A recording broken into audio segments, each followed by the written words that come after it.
Bonjour à tous les amis, très heureux de vous retrouver pour le quintet dominical sur l'hippodrome de Saint-Cloud. On revient sur la belle journée de jeudi avec encore un tiercé écarté quintet en 7 chevaux dans le Grand Prix de Lyon-Paris, un gain cumulé à plus de 2000 euros, donc c'est pas mal.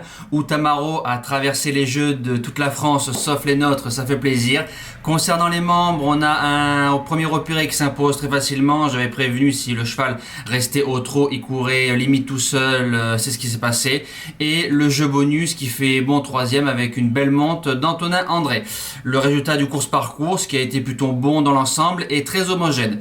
Concernant les conditions du prix de la fouilleuse, dimanche à Saint-Cloud, 1600 mètres, du gazon bien évidemment, un terrain annoncé bon souple 3,4, 16 partants que des 3 ans.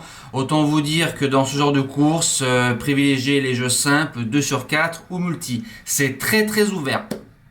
On va essayer d'être juste. Base gagnante, le numéro 11, Scottish Atem, 3 sur 3 dans les handicaps, 2 sur 2 sur la piste, 2 sur 2 sur la distance. Le 18 avril, sur ce tracé-là, comme course de référence, le cheval est toisé à 50 mètres du poteau. C'est un cheval qu'on monte de l'avant, en 37 de valeur, l'entraînement Fabre, l'écurie Godolphin. C'est un potentiel gagnant, c'est mon préféré. Deuxième base, le numéro 4, Wassim, n'a jamais déçu en course, le mile c'est sa distance. Deuxième pour son seul handicap à Chantilly, c'était sur le sable. Tout terrain, corde 10, Magic Pellier. Moi, je fonce.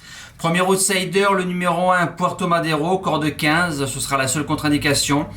C'est un cheval qui a fait une bonne rentrée sur le sable, 3 sur 3 sur la piste du Val d'Or. Été 2021, il lignait un certain Cherzo qui a ensuite fait 4e de Listed et 3e de groupe 3. Au papier, il se garde très haut. Deuxième outsider, le numéro 9, Dirty Guerty, 4e de la course à Scottish Atem, se retrouvant loin, trop loin, pratiquement dernier. Il a slalomé entre les chevaux. L'impression visuelle est magnifique. Yoritz Mendizabal qui est en selle. Outsider en puissance.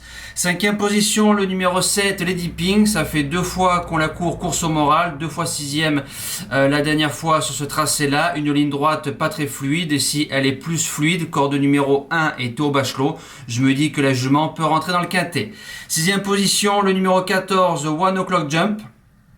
Il a couru 6 fois, 5 fois sur le sable. Il a déjà battu le numéro 1. Retour sur le gazon au point d'interrogation. Nicolas Clément qui est très fort avec les jeunes chevaux. Il appelle Stéphane Pasquier le roi des quintets. Faut s'en méfier. 7e position, le numéro 8, Hollywood African. Il est 3e de la course de référence où on retrouve beaucoup de galopeurs dans cette course-là le 18 avril. Il est rompu dans les handicaps. Il est régulier. Je garde logiquement. Et je termine avec le numéro 5, Ménil. Début de quintet, début de handicap. Le cheval a couru 2 fois Listed, valeur à définir, l'entraînement Ferland, Augustin Normand qui est à la propriété, corde numéro 2, Greg Benoît, ça tient la route. En bout de sélection, je lui fais une petite place. Voilà, je vous souhaite un excellent dimanche, merci de m'avoir suivi. Nous, on se dit à demain pour le premier quintet sur l'hippodrome de Compiègne. Passez encore un bon dimanche, merci à tous, ciao.